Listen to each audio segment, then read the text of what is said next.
Баршаңызға сәлем, каналыма қош келдіңіздер. Бүгін сіздермен осындай дәмді, жұмсақ болып шығатын пиццаның қамырын дайындауды үйренеміз.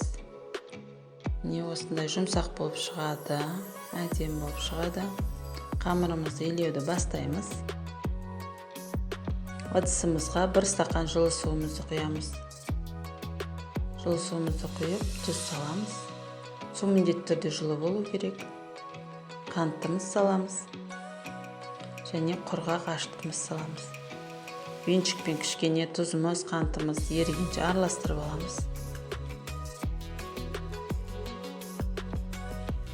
Араластырып алдық. Енді ұнымызды аз-аздан сала отырып қамыр илейміз.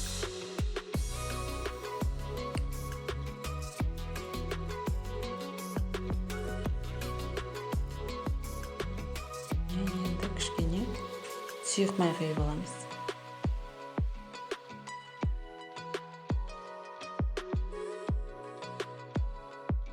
Қамырымызды илеуді жалғастырамыз. Кішкене ұн салу керек болса, ұн салып тағы да илейміз. Қолға жабыспайтындай жұмсақ қамыр илейміз. Кішкене көбірек илеген дұрыс. Қамырымызды 5 минутта илеу керек. Әдемі болып шығады. Осылай қолға жабыспайтындай болу керек. Қамырымыз кішкене ашығанша тұру керек. Біздің қамырымыз дайын. Қамырымызды бөліктерге бөліп аламыз. 2 немесе 3 бөлікте бөлсеңіздер де болады.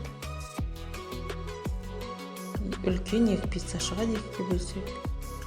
3-ге бөлсеңіздер де болады. Мен 2-ге бөліп алдым.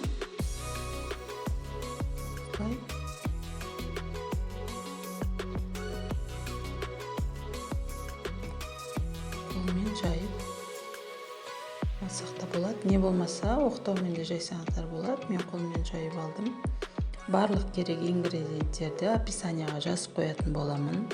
Каналыма жазылмаған болсаңыз, жазылып алып ұмытпаңыздар. Осылай қамырымызды жайып аламыз. Қамырымызды жайып алдық. Енді ыдысымызға салып, бетіне кетчуп жағамыз. Кетчугымызды салып, жағып шығамыз. Бірдей қылып.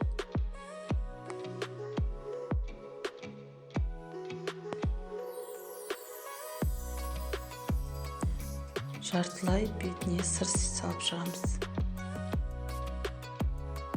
Осылай сырымызды салып, колбасамызды бетіне орналастырып шығамыз. Өздеріңізге ұнайтын кез келген начинканы пайдалансаңыздар болады.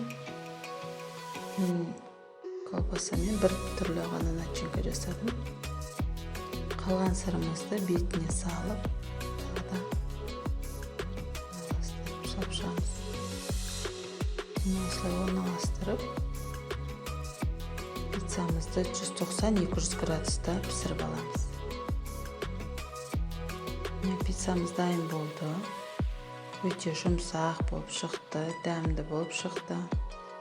Сіздерге де жасап көруді кеңес етемін.